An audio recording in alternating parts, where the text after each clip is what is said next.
สวัสดีครับวันนี้จะมาเยี่ยมคนที่กลับมาจากกรุงเทพเนาะคนที่กลับมาจากกรุงเทพเสร็จแล้วก็แม่เขาพามากักตัวนะครับป้องกันเชื้อไวรัสโควิด -19 ผมดงแดเนียนนะครับปกติผมจะพูดเป็นภาษากะเหรี่ยงวันนี้ขอพูดเป็นภาษาไทยเนาะเพราะว่าเราก็เห็นน้องเขาก็ลงใน Facebook ว่าถูกกักบริเวณนู่นตรงนานู่นนะครับตรงกระท่อมตอนนี้ผมกำลังไปเนาะผมเตรียมแมสแล้วก็เตรียมของฝากไปเล็กน้อยได้ยินว่าน้องเขาอยู่ที่นั่นตอนแรกได้ยินว่าอยู่คนเดียวนะครับแต่ว่าไปมาเหมือนกับว่าเขาจะมีเพื่อนเพิ่มขึ้นคนหรือ2 คนเดี๋ยวยังไงไปถึงก็ค่อยว่ากันเนาะตอนนี้ผมมาถึงแล้วครับมาหาน้องๆที่มากักตัวอยู่ที่เถียงนาเนาะหรือกระท่อมไปนาน้องๆกำลังใช้ชีวิตนะแบบอยู่ในป่าก็มีบ่อปลาอันนี้อยู่ในนาจริงๆนะครับอยู่ในนาบรรยากาศก็โอเคเนาะนี่ครับคือสถานที่ที่แ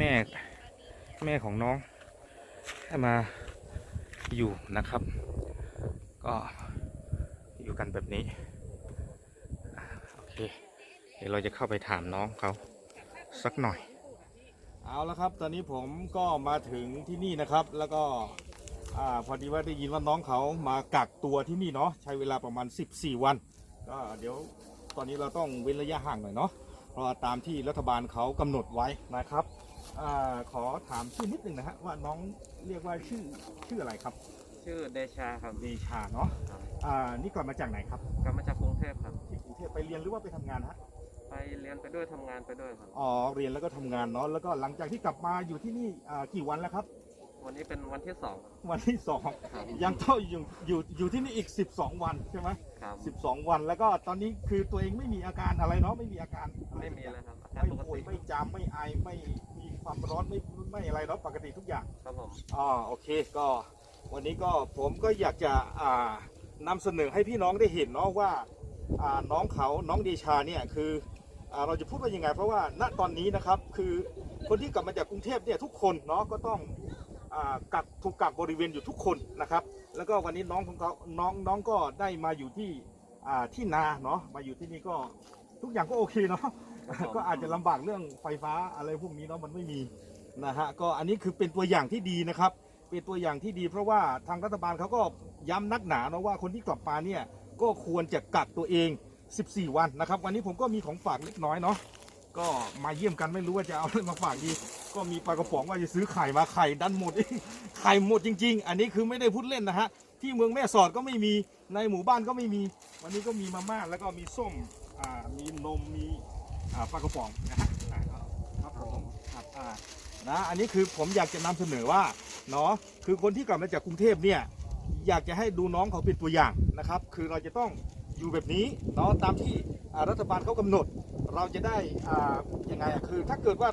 มีเชื้ออะไรก็จะได้ป้องกันเนาะจะได้ไม่ไปโดนกับคนอื่นด้วยนะฮะแล้วก็น้องอยากจะพูดอะไรเสริมอีกนิดหน่อยไหมก็สำหรับคนที่ไม่ได้กักตัวนะครับผมก็อยากให้รู้ว่าครับว่าถึงเราจะไม่ได้อยู่ในกลุ่มเสี่ยงนะครับแต่ว่าถ้าเรากลับมาที่บ้านเราขึ้นรถจากขนส่งหรืออะไรมาก็ตามนะครับเรากลับบ้านคนที่บ้านเขาระแวงเรานะครับเขาก็รู้สึกต่างๆนะครับเพื่อที่เขาจะได้สบายใจเราก็ควรจะกักตัวไว้ก่อนนะครับเพื่อความสบายใจของทุกคนนะครับขอบคุณมากครับเยี่ยมจริงๆเนาะจะหนาเราไว้เนาะที่ตอนนี้เตรียมมาก่อนเนี่ยเราเนาะอย่าตั้งข้อมูลในอาร์เกลอย่าเตลือกวางยอกหลอกบ้าชัดนักกิจนี่ไงอย่าบ้ามาเลยอยู่กลอดนะอย่าบ้าตาติ้งอย่าบ้าตาเฮ